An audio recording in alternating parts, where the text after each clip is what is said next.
আসসালামু আলাইকুম। কেমন আছো আমার প্রিয় ভাই বোনেরা? আশা করি ভালো আছো। আমিও আলহামদুলিল্লাহ ভালো আছি।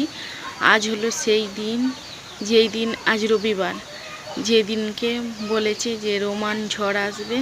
তা আমাদের বুকের ভেতরে একটা ডিপডিপনে আছি, কারণ আমফান ঝড়ের সব কিছু আমরা উপভোগ করেছি। তাই জন্য আমাদের মনের ভেতরে একটা খুব কষ্ট আছে, ভয় আছে, ভয় লুকিয়ে আছে। কারণ যদি আমফানের মতো হয়, আমাদের মতো অনেক মানুষ আছে যাদের মাথার ছাদটা পাকা নয়, তাই জন্য ভয় করে। তা সকাল থেকে আকাশ মেঘলা এবং ঝোড়ো হাওয়া বইছে, মাঝে মাঝে বৃষ্টি আসছে। তা সকালবেলা কাজ সেরেছি, কিছু দেখানো হয়নি। তাই এবার রান্নাটা করে নিই। এখন বেজে গেছে 9:30।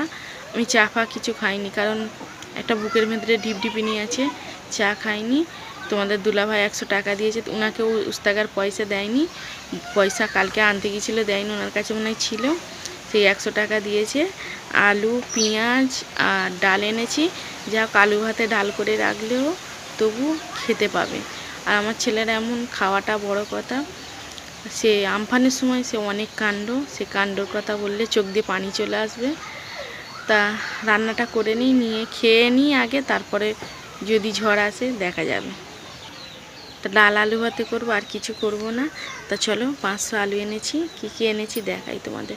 টপ বিস্কুট একটা এনে রেখে দিয়েছি, কারণ এরা খাবার জন্য কাঁদে। তাই জন্য চা খাবার তারা একটা টপ বিস্কুট কিনে এনেছি 30 টাকা।